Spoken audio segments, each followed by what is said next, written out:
Stop looking dull. This episode of Techno Buffalo is brought to you by Jack Threads. Welcome back to another episode of Ask the Buffalo. I'm your host, John Rettinger, and this is the show where you could ask me any question you've got from the world of tech. Can't understand what's going on with Samsung and Apple. Don't know when the next Galaxy device is going to come. Not sure what device you should upgrade to or what tablet deserves a space in your backpack. This is the show you can ask. This is Ask the Buffalo. Let's go ahead and get started.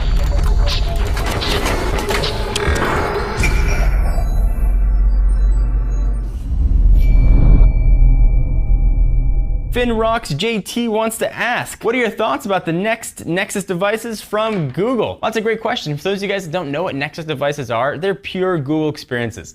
These are phones that Google oversees, and they're pretty much used as reference hardware for the current generation operating system. The Galaxy Nexus was the reference hardware for Ice Cream Sandwich, and then became the same reference hardware for Jelly Bean. Previously, we've only had one Nexus device. I think, though, that we might see multiple Nexus devices. It'd be Nexi, like Prius, plural Prius is Prii. Nexi. The prevailing rumor is that we'll see it from a variety of manufacturers, 5 to be exact. So what's the benefit to getting a Google Nexus branded device? In addition to having a pure Android experience unskinned, you also are pretty much guaranteed to get the next operating system upgrade. The existing Nexus device, the Galaxy Nexus, hardware-wise, getting a little long in the tooth. So I think we'll see something new probably in the next 6 months. Hopefully that helps answer your question. User Sam Pillsbury wants to talk about, hi John, do you think that the new iPhone or iPhone 5 will have the same design characteristics like the iPhone 4 and 4S? Also, do you think Apple will incorporate liquid metal into the design? So Sam, I'm not sure of many things in this world.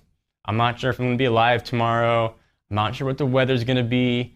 I can't always figure out what women are thinking. One thing I am sure about, the iPhone 5, whatever they decide to call it, next generation iPhone, will not look like the iPhone 4. Now, it might have a home button, it might have a screen, it might have a speaker grill, but it's not gonna look like what we've known the iPhone to be for the past 2 generations. Gone is gonna be that 3.5-inch screen that we've had since 2007, which just looks tiny. What we're gonna have replacing it is a 16:9 4-inch screen with a Retina display. On the bottom, we're not gonna have that 30-pin connector anymore. We're gonna have a much smaller pin connector. The rumor today actually is that it might be 8-pin, and it might work either direction. So you can plug it in one way or the other. You don't have to look and make sure you got the little logo, and we'll see a redesigned back, which may actually include liquid metal. Provides better distribution of heat, also provides better antenna penetration, which is always a fun word to say, and should make the phone look and feel actually very cool. Rafa964 asked, John, how do you think this case between Samsung and Apple will end? Well, it's not gonna end well for somebody.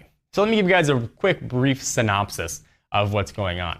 Apple is trying to defend its patents. Whether or not those patents should have been issued or not, it's another discussion, but they do own the patents. There are 3 in particular. One is how screen rotations are handled.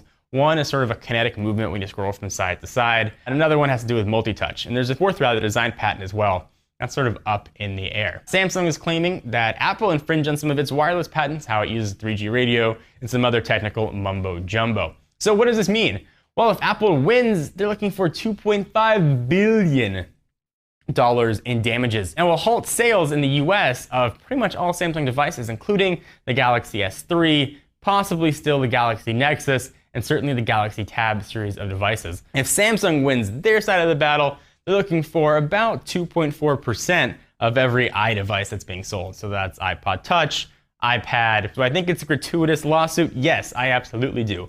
But Apple 100% has the right to defend their patents, which they do own and were issued. What I think the outcome is going to be, I do think we're going to see a settlement. I think it's going to involve a software tweak to Samsung's phones and probably to Android as a whole, but I do not think we're going to see any Samsung devices stop being sold in the US. So regardless of who comes out on top, you and I, we're going to lose in this battle.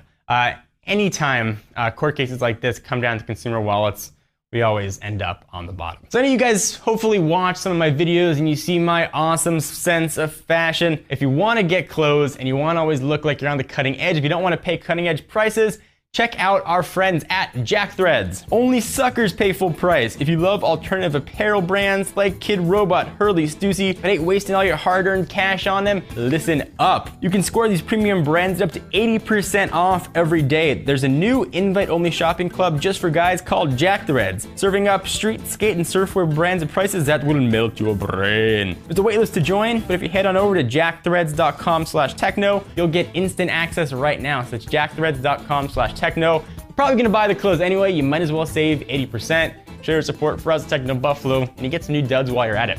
So be sure to check out Jack Threads. Jessica Anastasio asks, John, I'm excited for the new iPhone, but very bored with iOS. Do you think Apple will announce more features with the announcement of the new iPhone? Jessica, yes, I absolutely do. And I hear you. I love the iPhone hardware, I love the way it feels, but I'm also bored with the operating system.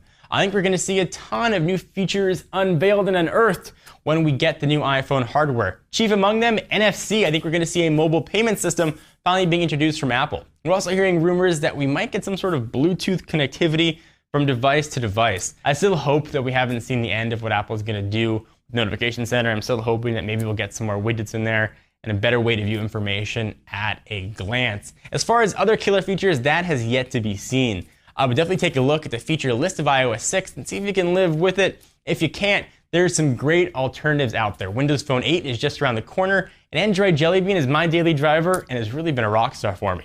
So other alternatives to take a look at if you're not happy with what Apple unveils with iOS 6 and the new iPhone or iPhone 5 or iPhone 6, 5S. Anyway, guys, hope you enjoyed. Be sure to check us out at technobuffalo.com for the latest and greatest tech news, rumors, reports, and other miscellaneous nerdery. I'm John Rettinger, and I'll see you in the next video. Bye-bye.